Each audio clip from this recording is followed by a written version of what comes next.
If you had a goal sonically for that album, what was it? And was it a shared goal that you had with him?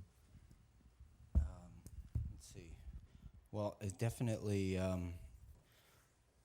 It may sound like kind of corny, but it's definitely like a project that just kind of was like my dream to come out as, like really show people like that it can be done today. The records that sounded like so amazing in the '70s, like the Stevie Wonder records or Marvin Gaye or James Brown, it could be done today with all the gear that's out there. That's like, look at the Neumann U47s and everything. My thing was like, wow, people are sampling, James Brown, Funkadelic, all those records. I'm like, well, why can't we just use the same gear that they used, use tape, and come up with our own organic like sound that kind of is like reminiscent of the '70s, but now we have this like amazing bandwidth with all this technology. So that was pretty much my concept, was just like, okay, we can do this and make it sound even fatter, because now we have automation, and we have like, we have super bandwidth with CD. So now the bass can be even like more like incredible, and like each mix can be like just completely just tweaked out. Like if Eddie Kramer back in the day had this technology, I can't even imagine how that stuff would have sounded, because now we're really spoiled, and we can like automate every little single thing and make it perfect. So am I right in thinking that this whole album is basically live? Yeah, I would say probably 85% of it is live. Yeah. And all recorded to tape? Every last bit recorded to tape. Yeah.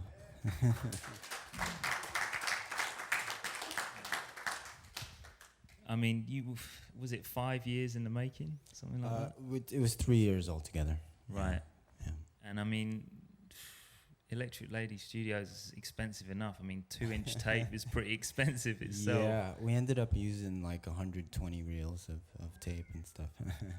And then like he didn't like to erase anything, so when we needed more space, we would just make a copy of like one of the 24-track reels, and then we just store that reel. So for some songs we had like 5 reels for, and like 3 of those reels were just like vocal takes and stuff. Yeah. I mean, I heard stories that before you even started laying down tracks for the album, there were like cover albums of kind of Marvin albums and Prince albums, and is that true? Yeah, and I think that's why the spirit of the album is really like that, because from those jams, that just spawned like these songs, So I think that was a whole part of the whole vibe of the album, is like they would just go in there and they would jam on like Stevie covers for like 3 hours, and then an idea would come out of that, and then within, I'd say, an hour they would have something, and I would just like press the record tape. And presumably those reels still exist somewhere of all those jam sessions. Yes, there's probably like 50 songs altogether. Wow. Yeah. Love So to hear that. I could see the box set, with all these alternate songs and stuff, the lost D'Angelo tapes. Yeah. I mean, working with tape, it's like you didn't use any digital audio. No, there was 3 songs altogether that excuse me, that had to go into Pro Tools, only because it's like we had to edit it down. It was like really long, or there was like a mistake here or there, and we wanted to preserve the whole live performance. So rather than and we tried to redo it, we tried to redo the take with the musicians, and it just didn't have the same feel. So we ended up having to go into Pro Tools. But even D'Angelo, he's like, I've pretty much like brainwashed him that the Pro Tools is not the best. I mean, it's great for editing. It's great for editing and things like that. But I still think the sound suffers.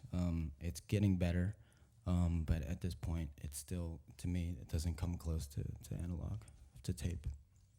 So is there ever a point where you'd go to Pro Tools, or you just avoid it at all costs? I avoid it as much as possible. I still do about 85% of my work on tape.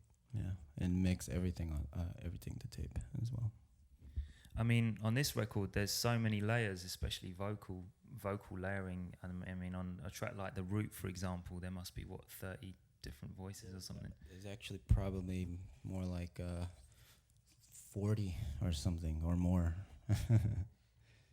Yeah, because he would like triple each note, and then he'd do 4 parts, and then they'd overlap with each other. So, and when those parts are overlapping, it's like 16 tracks per part overlapping into another 16 tracks. But I mean, when you're recording to tape, you can't move anything, right? So it's like every time it's recorded as live, so which makes it even more phenomenal to me. That every single thing is recorded live. No copying or pasting. Should we check it out? Yeah. Let's listen to this one. I think this is probably the most relevant track in terms of talking about the layering of the vocals. I don't know if you agree.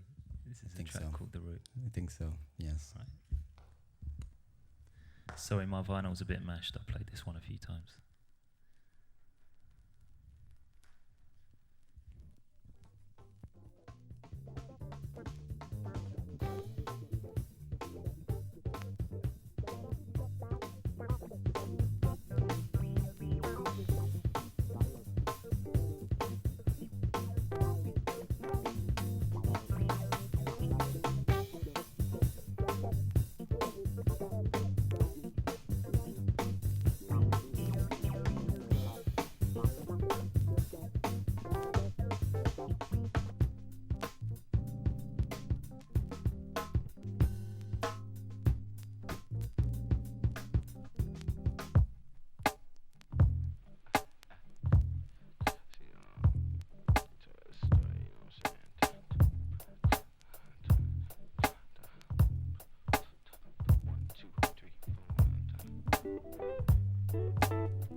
Thank you. Unbelievable. It's a really good tune. Yeah. Yeah, his vocals are just angelic, Yeah. Backwards guitar bit, was that you?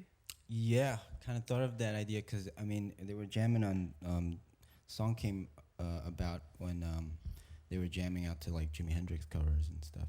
So we were at Electric Lady, and I was just like, wow, let's reverse that guitar in that section, Because originally it was just a straight guitar solo, and then we just kind of flipped the tape and just played it backwards. We're like, yes, that's it. And each time layering those vocals, each time that's just D'Angelo coming up with a new harmony, and you're just punching it in. Yeah, basically. Yeah, just every time, live. Talk to me about the personnel on that record. Pino Palladino. We met. D'Angelo was invited to do a duet with B.B. King, and we walked in the studio, and Pino was playing the bass, and we were waiting for B.B. to come in, and so they started jamming, and D was on the piano. They started doing these Marvin Gaye covers, and like the whole band was like these veteran musicians that have been like around for like 25 years or whatever. D comes in, he's like 20-something, comes in, just blows everybody away. But he kept looking over at Pino, and he came up to me afterward, and he's like, man, who's that guy on the bass, man? He's playing all this like James Jamerson stuff, and like verbatim too, So we walked up to him and introduced himself as Pino Palladino. I was like, wow, I've seen his name all over the records and stuff. I'm like finally meeting this guy.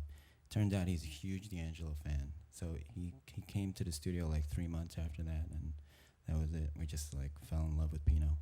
And then there's Questlove on the drums, kind of associate producer on the album. They, if you guys aren't familiar, he's drummer for the Roots and stuff. And so those two got together.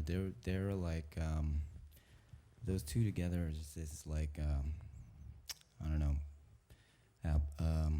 Can't even think of an analogy, but they're basically like brothers. You know, they kind of think the same. They don't even have to.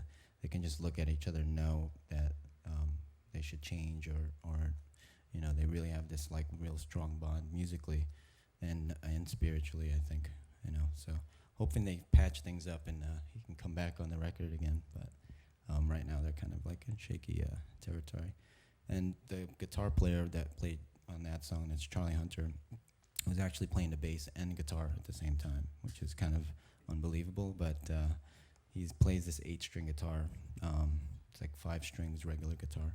Top 3 strings are bass strings, and he's got these pickups that kind of separate it, and just plays it at the same time. It's like he's a real freak of nature, I think, because I can't even think. You know, it's like two heads or something. But he's also playing on the Spanish joint as well. Yeah. Who's playing the bass on Spanish Joint? That's Charlie. Charlie, yeah. And where did Spanish Joint come out of? Actually, he'd play that song for me on the piano, and he was saying that he should probably get Charlie Hunter on it or something. And on Charlie's last day, he was about to leave, and Dee came up to me and said, well, you know, is there anything I'm forgetting? Is there a song we should try to do? And I was like, well, how about Spanish Joint? And he's like, Spanish Joint, oh shit. So he played it for Charlie, and they did it pretty much. We got the first take. That's the first take you hear, within like an hour or something. They kind of put the arrangement together, and that was it, you know.